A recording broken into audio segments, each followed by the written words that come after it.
Ladies and gentlemen, it is I Ancient Dial 5051. Today's shitty album review is going to be extra special. That's because it's going to be for an older album, all the way back from 1977. The album is by a band named Electric Light Orchestra.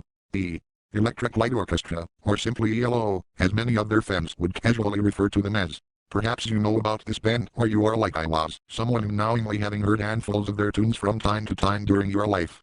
In your youth, I would suspect. The band Electric Light Orchestra are known for songs such as Diana, not to be confused with Rihanna, by Outkast, Living Thing, Sweet Talking Woman, Mr. Blue Sky, Evil Woman, and etc. The problem here is that I have heard these songs several times before. I just could never remember the names of these songs, let alone the music of them. For about 6 to 7 years, this band had annually released an album all in the same format. They are a septet, a 7-member band in which some of the players play orchestral stringed instruments, like violins, violas, and others. Everyone else plays regular instruments, like guitar, bass guitar, keyboard and synthesizer rolls, drumming, and everyone in the band sings backup vocals. Their frontman is a terrible singer, rarely tuneful, if ever, and all their harmonies are sung in falsetto. Thrown together with their instruments, their songs sound like 50s film scores made into pop songs. I wouldn't call this a rock band by any means. I have only recently discovered who these eggs were back a few months ago, when I was looking through a cabinet that happened to store all of my father's old vinyl LPs. In case there are any of you out there who don't know what a vinyl record is, you have probably seen one of these somewhere in a movie or else in a book, like a school textbook. These are the major predecessors of compact discs, which even they are losing in sales due to MP3 and the iPod.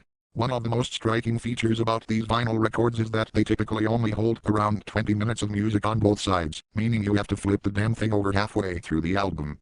That irks me somewhat, knowing that some albums produced post-CD inception are concept albums that have songs fading one into the next.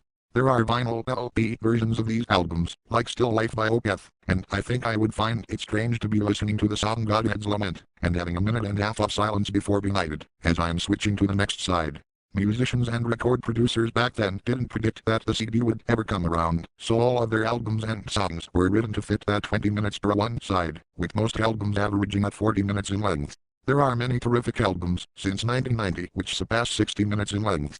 If some of these were printed into vinyl, I think the flow might be a bit awkward, but I digress. Sifting through my dad's collection, I came across some artists which I'm into, like Jethro Tull, Pink Floyd, Deep Purple, and Simon and Garfunkel. I also came across 4 albums by ELO. They included El Dorado, Face the Music, A New World Record, and Out of the Blue. The way they were stored in the cabinet had me thinking New World Record was the first record in their chronology that my dad had ownership of. The album sleeve looked fairly promising with its design, and seeing how there were 7 members of this band, some of them designated as concert string instrumentalists. I did a little bit of research online before putting the LP on an old record player that was somewhere else in the house, and I had read some promising things, like the progressive descriptor of the genre. A few hours later, I started exploring Electric Light Orchestra. Several days later, I firmly came to the conclusion that I passionately hate this band, and want them to be dead. Or at least, I want radio intercoms and speakers to suffer internal power failure from a faulty surge. Who in the name of funk, born after 1987, are fans of this shit? If there happens to be someone of the new generation with a liking for this band, then they are probably a brain-dead tool. I thought I was going to hear some proper groundbreaking retro progressive rock music like King Crimson or Genesis. All I hear with this band is a bunch of pop songs. Having given a listen to all 4 of these albums over the course of 4 weeks, I was never able to find a song that extended over 5.5 minutes. The point of this band is a reliance in a quote-unquote symphonic sound design that's intended for the purpose of playing reconstructed Beatles and Turtles songs. None of these songs are the least bit interesting. They are all sung the same, with Jeff Lynne's tunefully flimsy voice, the same harmonies, and all composed pop songs are played like a film score, like they are for some sports movie. You know, those had bad color schemes, just like Star Wars. Oh right, this band makes me think of Star Wars, too. I did some more research, and I discovered that these guys were actually very popular during their time. All the in-crowdites were into them, along with other crap music like Supertramp, Journey, the Doobie Brothers, Quarterflash, and 80s Genesis without Peter Gabriel. Basically, the boring shit is where this band is typically lumped in with. I knew I had to review this band, but out of the 4 albums generating smog within my own home, which one was it going to be? Why, none other than the one that's longer than all the rest of them. Out of the Blue. Their double album magnum pile of Oscar slop, and home to their major time transcendent radio hit, Mr. Big Sky. This album is a great big torture session. Fun fact, when this album was originally released, it came with a cardstock construction spaceship kit, so you can make a paper spaceship whilst listening to Jeff Lynne setting a microphone center of his ass. However, I couldn't find it.